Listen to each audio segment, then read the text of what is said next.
In a forgotten corner of a quiet valley, where the wind whispered through dry grass and the mountains stood like silent guardians, lived an old man named Rahim. He was poor, not the kind of poor that complains, but the kind that survives quietly.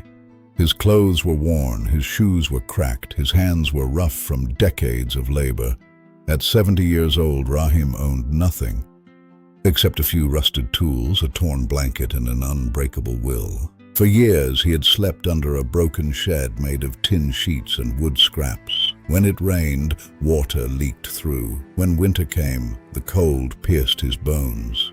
One morning, after a harsh storm destroyed what little shelter he had left, Rahim stood under the open sky and made a decision. If I cannot buy a house, I will build one. And that is where the journey begins. Step 1. Choosing the land. Rahim did not own land officially, but there was an abandoned patch of rocky ground, unused and ignored. He walked around the area slowly, studying the sunlight. He observed where the wind blew strongest and where rainwater collected. He chose a slightly elevated spot. Then he placed a small stone in the center. This is where my house will stand.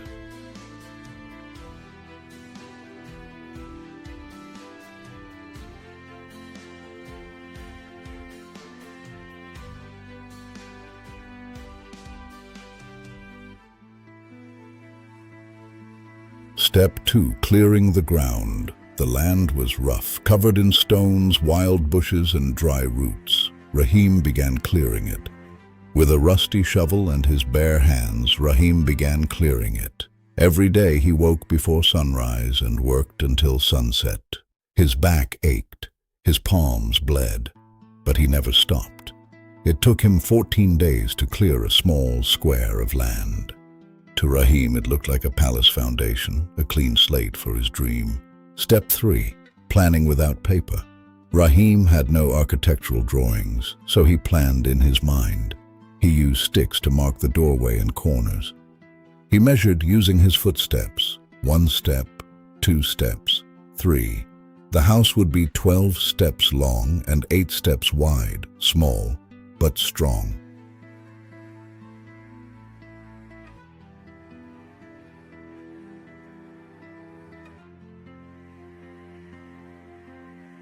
Step 4. Collecting materials. Rahim had no money. He walked to nearby construction sites and asked for leftover materials. Sometimes people laughed. Sometimes they ignored him, but sometimes someone gave him broken bricks or extra cement.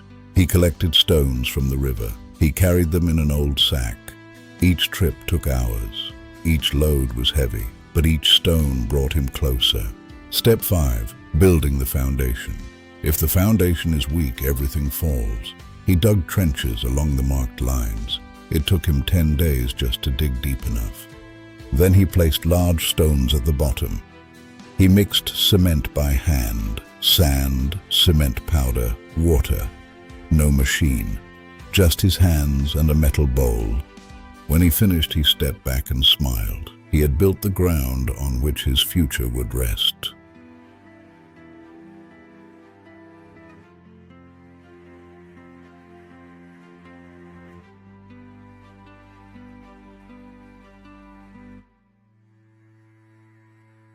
Step 6. Raising the walls.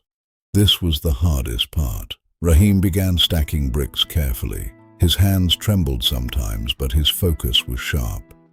Every morning he would whisper, "Just one more layer today." And every evening the walls rose a little higher. Villagers mocked him. "At your age, you think you can finish this?" Rahim never argued. He just kept building. After 2 months, the walls reached his shoulder. After 3 months, they were complete. 4 strong walls stood under the open sky. Step 7. Building the door frame. He found old wooden planks thrown away. He cleaned them, smoothed them, and joined them with nails he had collected. He built a simple door frame. It wasn't perfect, but it stood straight. For the first time, his house had an entrance, not just a shelter, but a home.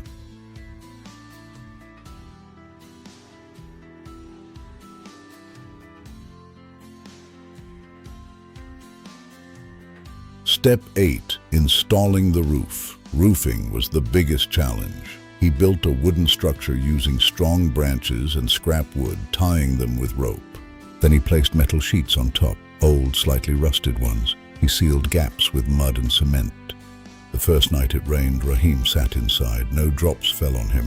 For the first time in years, he slept dry. Step 9. Flooring.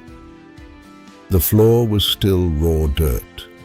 Rahim mixed cement again and spread it carefully. When it dried, it was solid. He sat down and touched it. This was not just cement, it was dignity. It was the result of his own sweat and blood.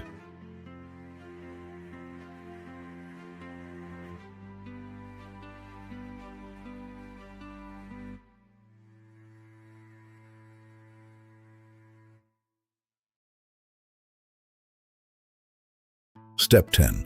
The window of hope. Rahim built a small window frame. He covered it with metal mesh instead of glass. When sunlight entered, the room glowed warmly. The air flowed gently. He stood in the center and looked around. Peace. Step 11. Painting with what he had. He mixed lime powder with water. He painted the walls white using a cloth. The house looked brighter instantly. Clean, fresh, alive. Step 12. The final touch. Rahim planted 2 small trees outside, one for shade, one for fruit. He placed a stone at the entrance to sit on, and above the door, he carved one word into the wood: hope. It was the soul of his house.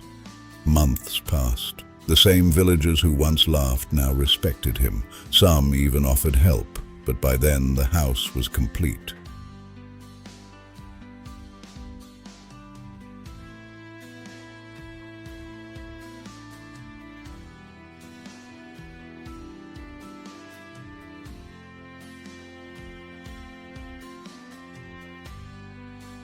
Rahim never built the biggest house. He never built the most beautiful house, but he built it with patience, determination, and self-respect. A young boy approached and asked, "Grandfather, how did you build all this alone?" Rahim smiled. Brick by brick, day by day, without quitting. He pointed at the house. "This is not made of cement. It is made of patience. You may be poor, you may be old, you may be alone. But if your will is strong, you can build something the world cannot break, because it was built by a man who refused to surrender to poverty. Patience is the greatest architect.